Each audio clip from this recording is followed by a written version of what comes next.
Stop using ranks the Dark Shroud on your chest piece and you use Subterfuge skills instead. What's up, people? That's the kind of stuff we're going to be talking about today. We're going to be dropping some alpha on builds and just overall what you should be doing to push higher and things that I think are ways to optimize builds. So we're going to dive right into it with what I just said. But first, like and subscribe. These things do take a bit of time to make, and I do a lot of research to make sure that I'm not just full of shit. So we'll get off with what I just said. Dark Shroud ranks, man. Like, I see so many people paying billions of gold to get the Dark Shroud ranks when there are Subterfuge skills right there. It's the same thing. Dark Shroud is a Subterfuge skill, okay? So is Smoke Bomb, and so is Concealment. Those are all things you use in higher end pits. So, yeah, you might drop 2% DR, or maybe 4% if it's a GA, but you are gaining so much more, and it's not going to make that much of a difference, okay? So, if you got a Dark Shroud, that's fine. But I'm saying Subterfuge is better, right? You are going to get much more stagger with your smoke bombs. You're going to get much more cooldown with your Subterfuge. Okay, it is better. All right, now that we've got that out of the way, let's talk about what kind of gear you want for your build and what you should be selling and what you should be keeping. Because sometimes you actually get a very, very good piece of gear that is oriented towards your build, but you know, maybe you should sell that piece and get 4 or 5 pieces that are going to upgrade your build more, and you do have the possibility of bricking that one piece, remember.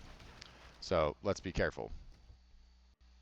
Most of the time you can actually get more out of a build by just using what's oriented towards it instead of a GA that isn't.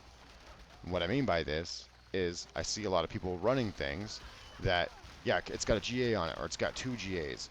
Yeah, but maybe one of those GAs, or maybe even both of them, right? It's like crit damage when you're supposed to be running vulnerable. You could have sold that. That's what I'm talking about. So be smart about your items that you get, because sometimes, like me, early on I got really lucky and got some pieces I took for granted, and I could have sold them for a lot to get the pieces I wanted. You can actually get non-GA gear that's oriented to your build, and it's way better than having a GA or even two GAs that aren't. All right, so let's think about that and be smart about our decisions. Okay. Gems. I see a lot of people slotting dexterity in their armor, or strength, or intellect, and sometimes this is good if you have an infinite flame shield, or maybe it's just the gear that you got. Okay, but let's see. Most of the time here, you're going to be better off slotting rubies and changing one of your affixes on your gear from HP to damage if you can. Right? That's going to be on your weapons. I see a lot of people running HP on their weapons, and then they have like a dex gem or a strength gem. That's wrong. Just don't do it. Stop. Please stop doing that. You're only getting maybe 5 or 4% damage out of that gem. Okay, you could be putting a ruby in there, and you get more health than that affix on your weapon has. All right, and then you can actually roll damage on the weapon, and you're gonna up your damage by 10%. Okay, and you can do that however many times, how many offensive slots you have. Look, that's gonna optimize your damage. It's gonna optimize your build. Okay, you should be paying attention to this. I'm gonna get the juicy part now, and that is metamorphosis. That is what I am running here in these pits. As you can see, I'm teleporting around like I'm turning into bats, like I'm Dracula or something. It's freaking awesome, guys. Now, sacrificing some damage. This is the point of this, is sometimes sacrificing a little bit of damage for more utility or something that makes it easier for you to move through mobs, get away from bad stuff. That is going to actually make you faster at clearing these things. And not only that, I don't know if you guys know this, the Metamorphosis is not just a utility. It actually does quite a bit of damage. It has an inherent lucky hit chance that nobody knows what it is because Blizzard doesn't put a tooltip on it, but it does lucky hit. So it can trigger lucky hits. It must be pretty high because I see it trigger quite often. So it can victimize, it can trigger Andarios.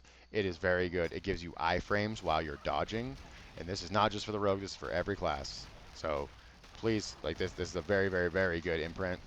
I would recommend using it and fitting it into your builds because it's just amazing. The mobility and everything. So those of you who don't know what an iframe is, that is where you are immune for the duration of the frames that animation takes. So while you are bats and teleporting like friggin' Dracula, you're not going to take any damage from anything. And then you're going to be unstoppable for 2.5 seconds after that. which actually is surprisingly you don't take damage from certain effects. It's like the damage of those effects are tied to the crowd control effect. So yeah, you're going to take a lot less damage. Basically, it's a defensive, but it's also a mobility. It's also a utility. It's just really good. And sometimes in these builds, you need to sacrifice a little bit of damage for that. Now we're jumping into the pit 130 here, and we're going to be going to the boss. Did a little bit of ad clear right at the end just to show you. And then we're going to dive into a boss, which is this is where the difficulty lies. Sometimes, I mean, the ads are difficult too, but once you have a plan, like like with that, my plan is, I basically if I have problems, I have Centrifuge there, and I can stealth, I can smoke bomb, I can whip them to become non-unstoppable, and not rip my face off, and come back in and get them. So these boss fights are going to be pretty long.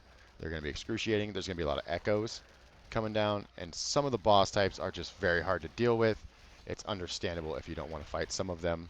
I personally choose to not really want to fight the Outlaw because he is very annoying, but he's pretty weak.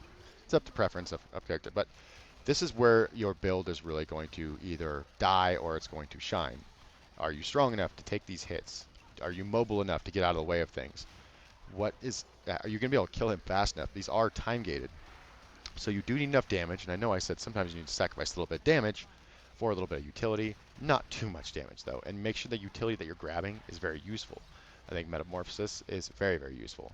And the 10 to 15% damage in your build that you give up for that is replaced by more uptime of your damage because you are unstoppable. Anyway, you need to have a plan, is what my point is here.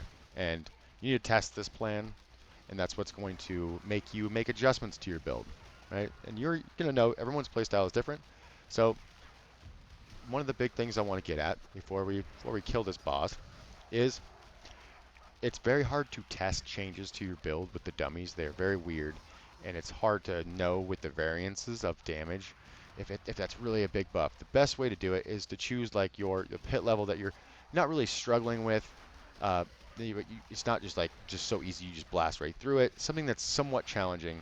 Mine for me that I like to choose to gauge if a build is an upgrade or whatever is a 115 because I know like how fast I kill a 115 boss. It's not hard for me to clear, but I know damage-wise how long it takes me to averagely kill one of those, on average to kill one of those. And so use that as a gauge, right? Like get a certain tier of the pit at the time, and then once you make build upgrades and gear changes, go do that same tier and see if it was easier. But you have to do more than just one because there are different variances. Like I said, some tiles are bad, some bosses are bad.